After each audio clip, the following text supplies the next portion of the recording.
Hello guys नमस्कार, म दिलसँग आज चाहिँ धनगढी उपमहानगरपालिका धनगढी उपमहानगरपालिकाका विभिन्न क्षेत्र डुबानमा परेका छन्।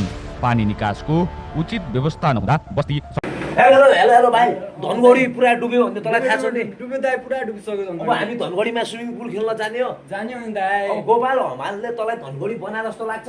लागेन दाइ। लाग्यो? त्यस्तो लाग्दैन। बारिसको टाइममा थाहा हुन्छ कि धनगढी कस्तो बन्यो, के बन्यो भनेर हरेक नगरपालिकामा थाहा हुन्छ। तर अहिले धनगढी बनेको छैन भाइ। सही कुरा हो? सही हो, एकदम सही। एकदम सही कुरा हो। कृपया यो भिडियो हेरेर सबले साथ दिनु होला गाइज। गोपाल हमालको सरकोमा यो भिडियो पुगाइदिनु होला। हामी तपाईँलाई त्यही भन्छु, धनगढी यस्तो डुबेको छ नि। अब हामी स्विमिङ पुल खेल्न धनगढीको रोडमा नै जानेछु। हस् त, धन्यवाद, नमस्कार।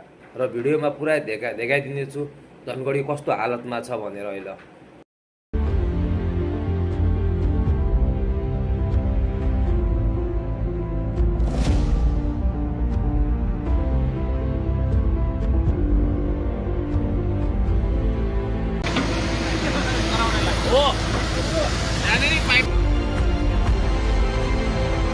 पुरा धनगढी डुबेर अहिले पौडी स्विमिङ पुल खेल्ने भएको छ क्या। पुरा धनगढी डुबेर कसरी हामी धनगढी बनायो भन्नु गाइज, होइन? अहिले त बारिसको सिजनमा थाहा हुन्छ नि त कहाँनिर के भयो कसो भयो भनेर, होइन? पुरा धनगढी डुबेको छ क्या। सुदूरपश्चिममा यस्तो काहीँ पनि भएको छैन, होइन?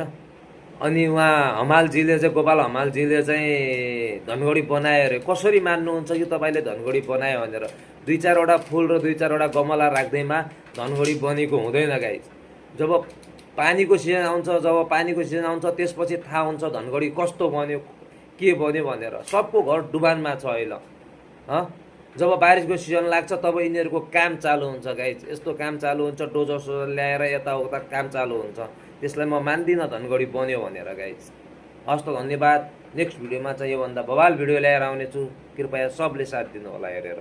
कृपया यो भिडियो ध्यान दिएर सुन्नु होला। अहिले धनगढीमा यति धेरै पानी परेको छ कि पुरा घर डुबान। लगभग 70 देखि 80 लाख, होइन, 80 लाख रुपियाँ थियो। अहिले त्यहाँ 70 देखि 80 हजारमा पनि कसैले जग्गा लिन मानिरहेको छैन। धनगढी बनायो भन्छन्, कसरी बनायो त्यो त अब बारिसको सिजनमा थाहा हुन्छ धनगढी कसरी, कहाँबाट बनेको छ, के बनेको छ भनेर। जब बारिस हुन चालु हुन्छ तब धनगढी पुरा डुब्छ। त्यसलाई म मान्दिनँ धनगढी बनायो भनेर। दुई चारवटा पिच रोड बनाएको होला, होइन? त्यसलाई मान्दिनँ के। जब त्यो बारिस आउन सुरु हुन्छ तब चाहिँ, होइन, धनगढीमा पानी कति धेरै जम्मा हुन्छ, त्यसको नहर कहाँ छ, होइन, खोला कहाँ छ, त्यहाँ छोडिदिनु पर्ने। पुरा धनगढी डुबेको छ गाइज। पुरा धनगढी डुबेको छ।